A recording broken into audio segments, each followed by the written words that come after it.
Allahumma salli ala sayyidina Muhammadin tibbil qulubi wa dawaiha wa afiyah. Sallallahu ala Muhammad sallallahu alaihi wasallam.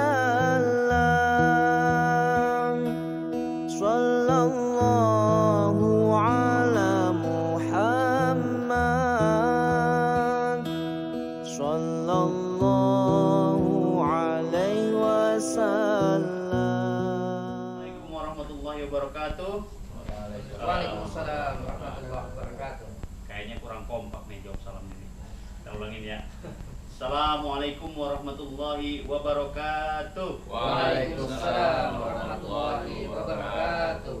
Gimana kabarnya nih Pak Ustadz nih? Alhamdulillah sehat. Alhamdulillah, sehat, ya. Mudah-mudahan kalian sehat semua nih ya. Amin amin amin. amin. Jadi kita udah kedatangan guru kita Ustadz yang Bakhtiar. Malam ini kita akan ngobrol-ngobrol masalah tahajud. Ya selama ini kita udah sholat tahajud, namun mungkin ada beberapa dari kita nih yang belum paham sih sepertinya makna dari tahajud itu apa, ganjarannya seperti apa, nanti akan dijelaskan oleh guru kita. Monggo Pak Ustadz yang Bakhtiar bisa dijelaskan. Tafadhol. Bismillahirrahmanirrahim. Masalah tahajud ya. Tahajud itu adalah ruang lingkup waktu ya. Jadi tahajud itu bukan nama sholat, bukan, tapi yang dimaksud tahajud oleh ulama yaitu ruang lingkup waktu. Kapan? Yaitu bila seseorang hamba yang muslim kemudian dia melaksanakan sholat isya kemudian dia tidur, nanti dia bangun untuk melaksanakan sholat ya, sebelum subuh pokoknya ya, dia melaksanakan sholat. Nah itu namanya tahajud. Apapun jenis sholatnya, mau sholat hajat, mau sholat istikharah, mau sholat taubat, mau sholat witir, yang terangkum semua jenis sholat, itulah yang namanya tahajud ya. Apapun sholatnya, mau sholat qodho apa, nah itu namanya tahajud. Jadi pengertian tahajud gimana, udah paham ya? Jadi ruang lingkup antara habis isya dia sudah melaksanakan sholat isya kemudian dia tidur. Kalau belum tidur belum jadi. Suatu contoh nih, ada seseorang ya di rumahnya, dia ada kebetulan lagi rame, ada yang mau nikahan nih besok, dan dia begadang ya. Dia belum sholat isya nih, ketika sholat isya dia nggak sholat ya, nanti dia sholat jam 2 misalnya, kan dia nggak tidur tuh, itu nggak jadi tahajud karena dia belum tidur. Nah tidur di sini seperti dalam itikaf, hanya tidur sejenak begitu ya, dia tidur merem ayam kalau bilang orang Jakarta gitu ya. Nah itu boleh, nah, sejenak gitu, nah udah asal ngelayup gitu. Walaupun lagi duduk ya Ustaz. Nah coba. Walaupun lagi duduk ya. Oh iya boleh. Iya. Walaupun kan nggak batal sholat. Ini Ya kan, gitu. Iya. Boleh masuk. Nggak bisa ya. Tapi sholat isya dulu. Iya. Ya. Nah. Jadi maksudnya gini nih Pak Ustaz, jadi berarti itu syaratnya itu harus tidur dulu ya? Oh iya. Sholat isya dulu. Nah, maksudnya misalnya kita sholat isya nih, Tidur. Nah. berarti kan ya kalau sholat isya kan kewajiban ya. Iya, betul, betul. Berarti kan kalau tahajud itu kan sunnah misalnya ya. Nah berarti kan syaratnya itu berarti kita harus tidur dulu, kalau belum tidur nggak bisa dari nama Tapi tahajud. bukan utamanya tidur. Suatu contoh nih ya, dia nih pulang kerja kelelahan, kemudian dia pulang kerja langsung tidur, kan masa waktu untuk sholat isya itu panjang sampai subuh ya, sebelum subuh. Dia pulang kerja lelah, tidur, nanti jam 3 atau jam bangun dia sholat isya, nggak jadi. Jadi bukan karena tidurnya, jadi sholat isya dulu kemudian dia tidur, nah baru jadi tahajud gitu, paham? Ya, jadi bukan karena tidurnya, sholat isya dulu kemudian dia tidur, bangun sebelum subuh dia melaksanakan sholat, apapun nama sholatnya, itu yang dinamakan tahajud. Wah, berarti selama ini Kan salah ada- nih ya, niatnya. ada Saya juga. kadang niat sholat tahajud. Ya usolli sunat tahajud ya. Iya, Nah, berarti itu kita jadi Sama kalau sama kita misalnya kita mesti bangun tuh ya, habis isya, habis sholat isya kita tidur bangun. Biasanya kita kan sholat tuh kita sholat tahajud misalnya kita. Iya, kita Iya, sholat tahajud. Jadi tahajud itu bukan nama Bukan nama sholat, sholat, ya. tetapi nama ruang lingkup waktu. Oh, Besok iya. diganti apa Iya. sholat hajat ya, apa sholat istikharah, Taubat, nama apa iya. sholat taubat gitu loh. Ya. Oh, berarti itu dalam rangkaiannya itu walaupun semua sholat apapun kalau kita laksanakan sama habis isya kita tidur itu namanya tahajud. Tahajud, Iya. apapun jenis sholatnya ya. Jadi bukan usolli sunat tahajud, bukan. Iya. Ya, memang ada yang beredar di buku-buku panduan tuh usolli sunat tahajud. Iya, Yang iya. diikutin. Ya, kita punya guru, tanya ke guru. Gitu, harusnya begitu ya. Nah, Jadi ada urutannya sholat isya dulu, ya, tidur sejenak walaupun Tidur Iya, sejenak. bangun sebelum subuh. Nah, Kalau tidurnya tiduran boleh nggak, Ustaz? boleh. Tidurnya seperti kayak itikaf kita. Iya. Kita itikaf di masjid ya, kan punya wudhu. Iya. Agar supaya wudhu kita tidak batal, kan tidurnya harus ya gitu ya. Hanya tidur begini lenggutan gitu ya. Iya. Jadi Oh, gitu. iya. Jadi kayak seperti ya ulama-ulama seperti Syekh Abdul Qadir Al-Jilani, dia 40 tahun wudhunya nggak batal. Masya Allah. Nah, ada juga itu yang ulama kelas ini ya, Syekh Nawawi dia juga. Ya, terus Imam Nawawi. Ini kalau Imam Nawawi beda. Imam Nawawi itu yang di Damaskus. Kalau kita punya ulama namanya Syekh Nawawi, sama-sama Nawawi ya. Al-Bantani, ya. Nah, jadi itu 40 tahun nggak batal wudhunya. maksudnya gini. Masya Allah. Maksudnya dia batal terus wudhu lagi gitu atau gimana sih kalau ini berapa? Mungkin anunya nggak batal ya, bukan itu namanya batal. Iya, kalau misalnya dia nggak batal berarti dia nggak melaksanakan Iya. apa misalnya nggak Oh, istinja nggak apa apa ya, dong nggak misalnya. istinja, Mungkin iya. kayak gitu mungkin. Nah, Ada juga yang dia wudhunya wudhu isya buat sholat subuh. Ya kayak gitu dia ibadah. Jadi umat zaman sekarang dengan para sahabat, sahabat tahu sahabat. Sahabat itu adalah hidup pada zaman Rasulullah dan beriman kepada Rasulullah, namanya sahabat. Bagaimana Abu Jahal, Abu Lahab, apakah sahabat? Oh lah, bukan. Abu Jahal dan dia hidup pada zaman Rasulullah tapi tidak beriman kepada Rasulullah. Maksudnya beriman yang di bawah Iya, iya, iya. Nah, Bukan sahabat ya. bukan sahabat. Sahabat itu hidup pada masa Rasulullah dan dia beriman kepada Allah dan Rasul. Nah, itu. ini Pak Ustadz nih masalah tahajud nih Hmm. biar gamblang ibaratnya ya. Hmm. Ini kan kita bisa tahajud kan bisa kalau misalnya kita laksanakan sholat apapun tahajud, ya itu maksudnya rakaatnya itu bebas atau di mana misalnya gitu. Kan misalnya kalau kita sholat taubat nih misalnya itu kan dilaksanakan bisa akhir malam nih, Hmm. kan disebutnya tahajud juga kalau misalnya kita Iya, sholat isya udah betul. tidur. Hmm. Nah itu kita kapasitas atau minimalnya itu berapa rakaat misalnya gitu. Ini di dalam hadis dijelaskan ya.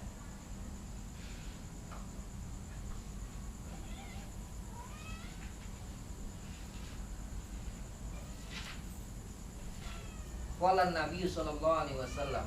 Allah. Kalau disebut nama Rasul, jawab.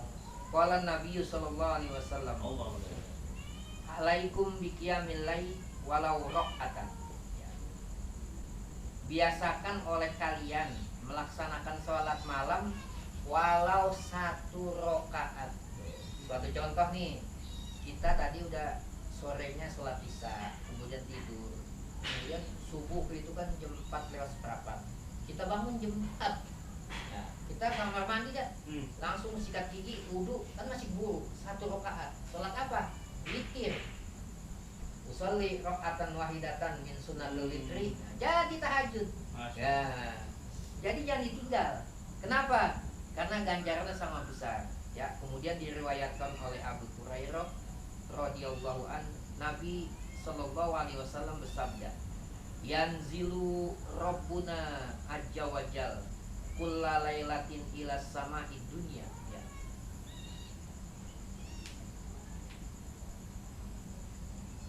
Menurunkan Allah yaitu azza wajal setiap malam ke langit dunia. Hina yabqa sulusul lail akhiri fayaqulu, ya. Yaitu di sepertiga akhir seraya berfirman Allah nih, ya. Mayyad'uni fastajiba lahu. Barang siapa yang minta punya hajat, dia berdoa kepada Allah, kata Allah akan aku kabulkan. Ya. Mayyas alani fa'atihi, mayyas tagfiroli faghfir lahu. Barang siapa yang meminta akan aku berikan, dan barang siapa yang minta ampun atas dosa-dosanya yang dia lakukan akan diampuni. Jadi Allah tuh di langit, di sepertiga malam itu turun ke langit dunia. Jadi siapa hamba-hambaku. Bahkan ada malaikat yang ditugaskan untuk mencatat tuh, khusus malaikatnya. Ya, siapa ini hambaku ya yang bangun malam tapi dia melaksanakan sholat malam, siapa, dicatat tuh. Nah, ini termasuk hamba yang sangat mulia. Dan nanti di akhirat itu orang yang suka bangun malam dan melaksanakan sholat malam itu akan bercahaya wajahnya. Ya. Dia nanti akan menjadi mengikut cahaya itu menuju jalan ke surga. Kemudian kalau orang yang sholat malamnya lama, qiyamnya, dirinya lama, sampai seperti kayak Rasulullah ya, kakinya sampai bengkak-bengkak. Karena Rasulullah kalau sholat tuh surahnya seperti Al-Baqarah sampai habis satu juz. Satu surah. Iya. Berapa udah juz gitu. itu Al-Baqarah? Al-Baqarah dibaca semua gitu loh. Nah, dari awal sampai akhir. Kemudian rakaat kedua Al-Imran gitu, Al-Maidah gitu. Makanya kakinya bengkak. Nah itu apabila itu kita lakukan karena dirinya lama ketika qiyam sholat malam, nanti itu kaki kita akan kokoh ketika berjembat di jembatan Sirat. Nah di jembatan Sirat tuh nanti kaki kita akan kokoh. Jadi di dalam menuju surganya Allah tuh kita ada namanya Sirat ya. Itu kalau ada kisahkan oleh ulama itu rambut dibelah 7. Rambut tadi udah kecil, ini dibelah 7 rambut. Nah itu seorang hamba tergantung tuh untuk menuju jalan Sirat itu. Ada yang gelantungan, ada yang ngesot, ada yang berjalan, ada yang lari, ada yang seperti kilat, macam-macam. Ada yang menanya sama malaikat, wahai malaikatku, di mana Sirat katanya? Atau jembatan ini, oh, ini udah sampai, wahai Fulan bin Fulan, ini udah sampai, ya. Gitu. Iya. Jadi kita umur masih dikasih panjang sama Allah, dikasih kesempatan, sehat, gunakan buat ibadah, ya jangan disia-siakan.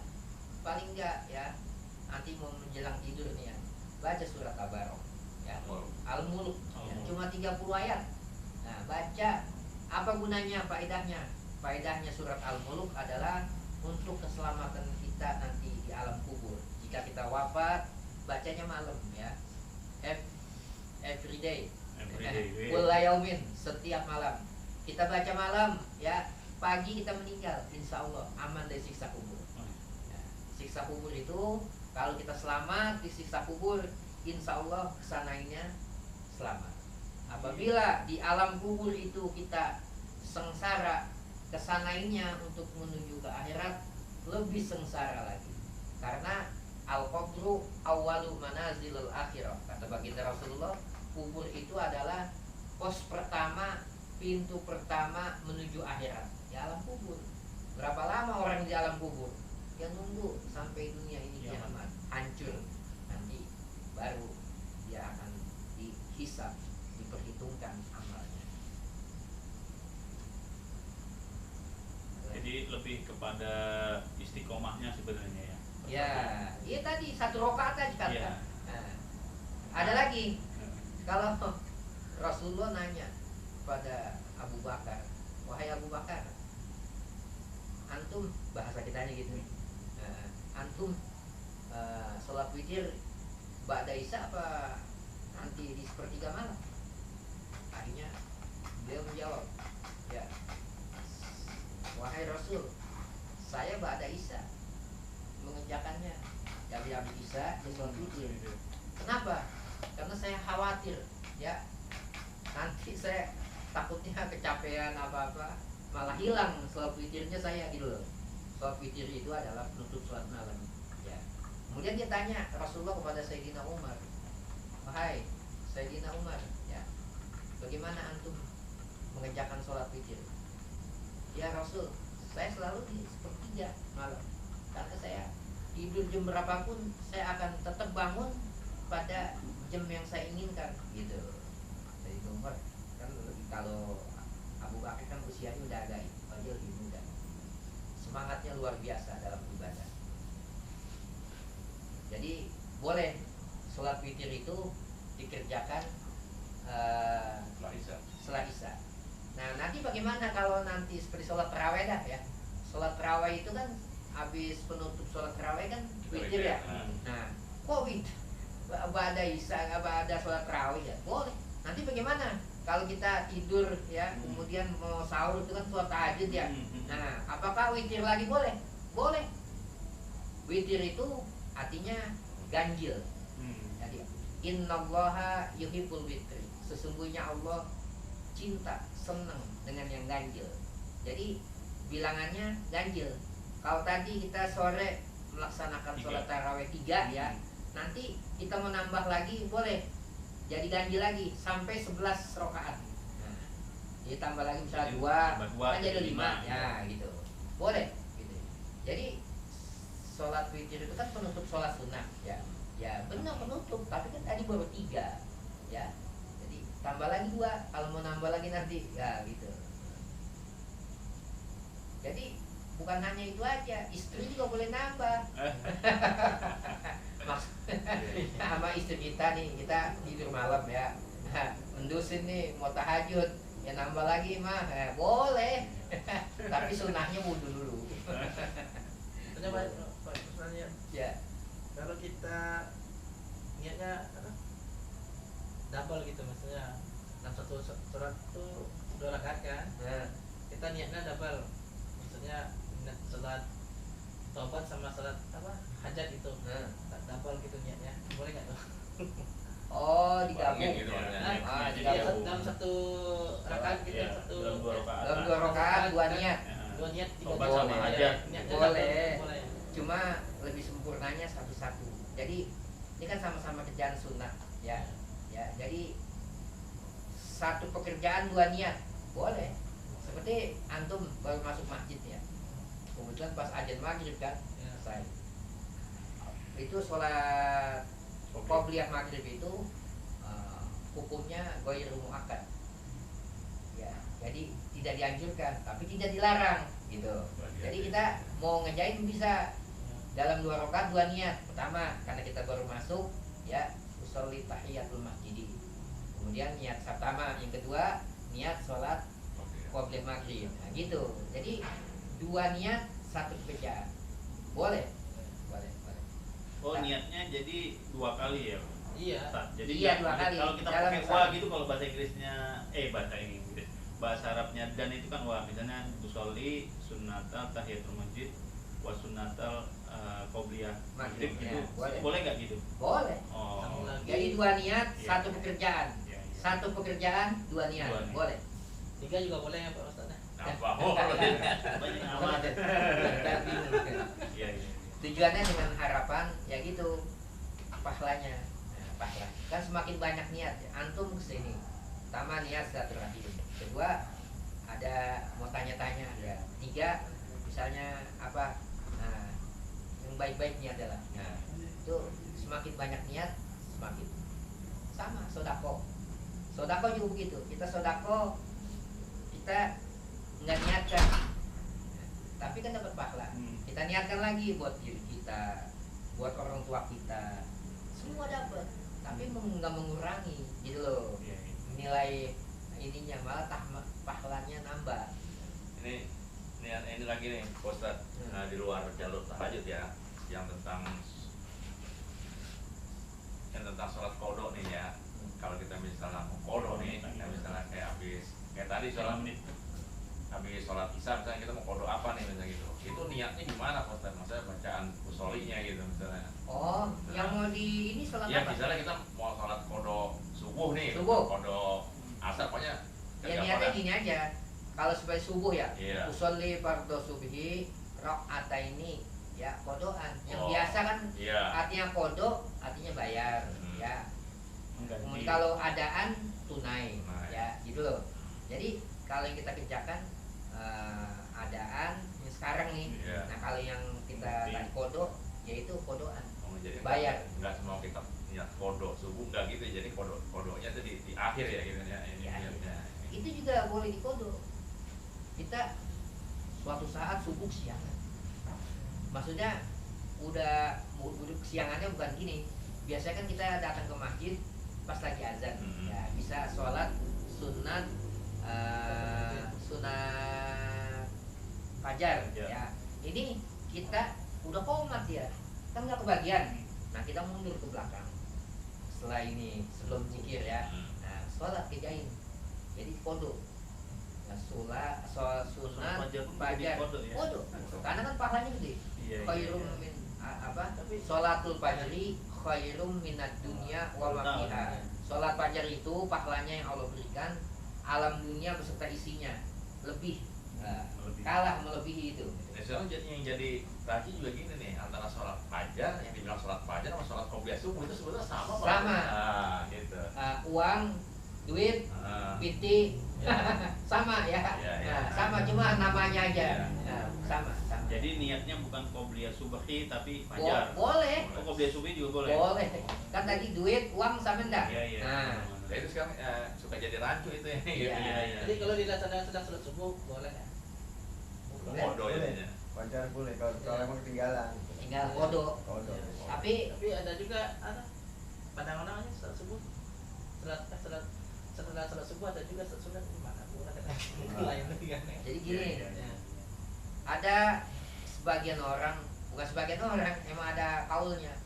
Jadi barang siapa yang sholat setelah asar dan setelah subuh itu hukumnya haram karena masuk waktu haram. Ya. Jadi kau harus tahu kalau ada yang tanya begitu. Jadi itu dalilnya, dalil fikih adalah stop.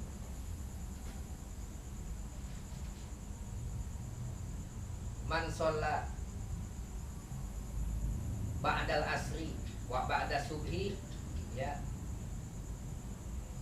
barang siapa yang sholat setelah asar dan sholat asar, ya, illa bisa babin, ya, kan nggak boleh tuh, kecuali ada sebab.